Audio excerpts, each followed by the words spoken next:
पिछले 70 साल से तमाम सियासी जमातों ने अपने मफाद की खातिर मुसलमानों का इस्तेहसाल किया है।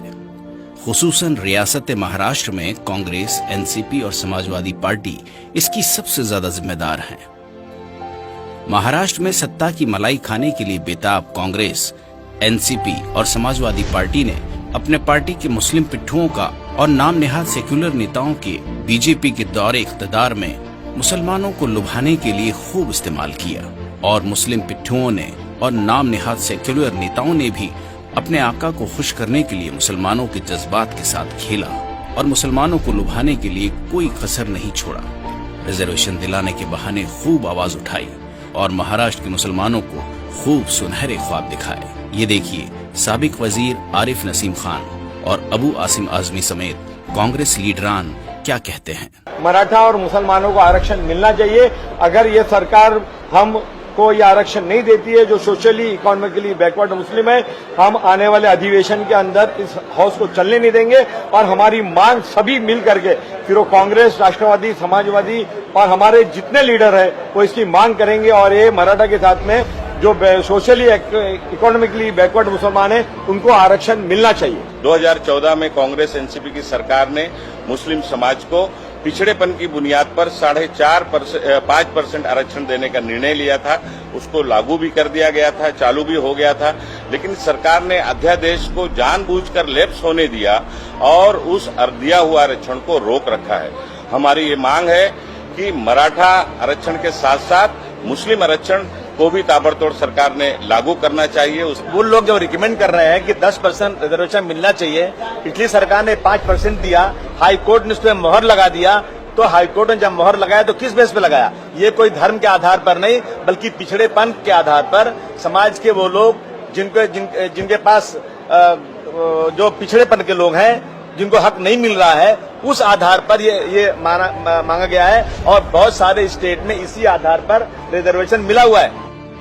टीवी चैनल्स में बहस के दौरान शिवसेना और कांग्रेस के साबिक वजीर आला पृथ्वीराज चौहान और मजलिस इत्तेहादुल मुस्लिमीन के रुकन पार्लियामेंट इम्तियाज जलील, डेटा ये कहता है कि मुसलमानों की एनुअल इनकम इतनी है, फैमिली इनकम इतनी है, झोपड़पट्टियों में कितने रहते हैं, कच्चे घरों में कितने रहते हैं। अगर ये डेटा के बेसिस के ऊपर अगर आप मराठास को दे रहे हैं तो मुसलमानों को नहीं देने की वजह क्या है? There is a very strong logic in giving 5% reservation to the certain Muslim communities. The current government can add a few, subtract a few. Congress रुकन parliament Hussain Dalwai press conference से मुस्लिम रिजर्वेशन का मुतालबा करते हुए कि मुस्लिम समाज बड़े पैमाने पे शिक्षा में पिछड़ा है, उसकी हालत बहुत बुरी है। तो अगर महाराष्ट्र सरकार चाहे तो उनको आरक्षण दे सकते शिक्षा में। तो अभी जो डिसीजन लिया गया उसमें 5% मुसलमानों को आरक्षण देने के बारे में पिछले सरकार ने, कांग्रेस और एनसीपी की सरकार ने जो डिसीजन लिया था वो क्यों नहीं सरकार करती? सरकार हमेशा मुसलमानों को के ऊपर नाइंसाफी क्यों करती है और उनको टारगेट क्यों करते हैं? सारे जो लीडर है, हमारे एमएलएज है, एमपीज है, सब लोगों ने ये सवाल उठाना चाहिए और कांग्रेस पार्टी से हम। असेंबली में कांग्रेस और एनसीपी ने मुस्लिम रिजर्वेशन का मुतालबा किया। 5% आरक्षण मुस्लिम समाज को लोकशाही आघाड़ी सरकार ने दिया, 16% आरक्षण मराठा समाज को मिला। खास करके जो मुसलमानों को 10% एजुकेशन और गवर्नमेंट सर्विस में मिलना चाहिए। आपके माध्यम से मेरी मुख्यमंत्री जी से गुजारिश है कि ये 14 तारीख को ये सेशन खत्म होने से पहले ये निर्णय लेके 10% जो माइनॉरिटी मुसलमानों को रिजर्वेशन देना चाहिए। जो मुसलमान समाज के अंदर सोशली इकोनॉमिकली बैकवर्ड है, उनको आरक्षण देने के लिए घोषणा हुई थी। मुंबई हाईकोर्ट ने उसको मान्यता दी। अध्यक्ष महोदय, 5% आरक्षण मागच्या सरकारनं शिक्षणामध्ये आरक्षण मुस्लिम समाजाच्या मुलांना दिलं होतं आणि अध्यक्ष महोदय मान्य उच्च न्यायालयाने ते मान्य केलं होतं। काही मराठा आरक्षण देण्यासंदर्भात त्याला स्थगिती मिळाली। आता त्यानंतर सरकार काय कारवाई करतं, त्याचे मोर्चे निघाले, बॅकवर्ड कमिशन स्थापन झालं, तो काय निर्णय व्हायचा होईल अध्यक्ष महोदय।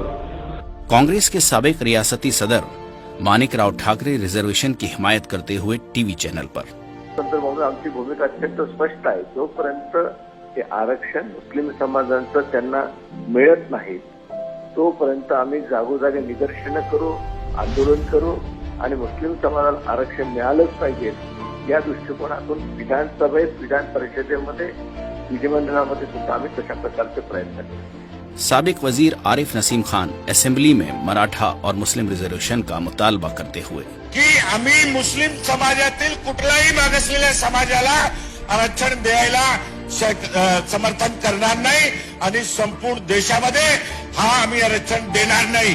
तर या शासनाची काय मनस्थिती अध्यक्ष महोदय?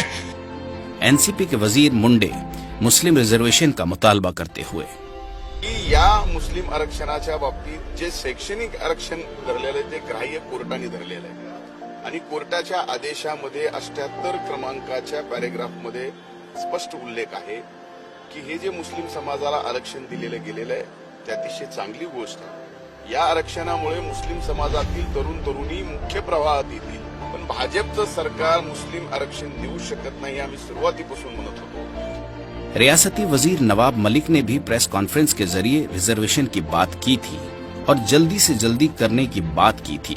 मराठा आणि मुस्लिमांना आरक्षण देण्याबाबत घोषणापत्रामध्ये जाहीर करण्यात आला होता आणि राष्ट्रवादी काँग्रेस पक्ष त्याची अंमलबजावणीसाठी कटिबद्ध आहे.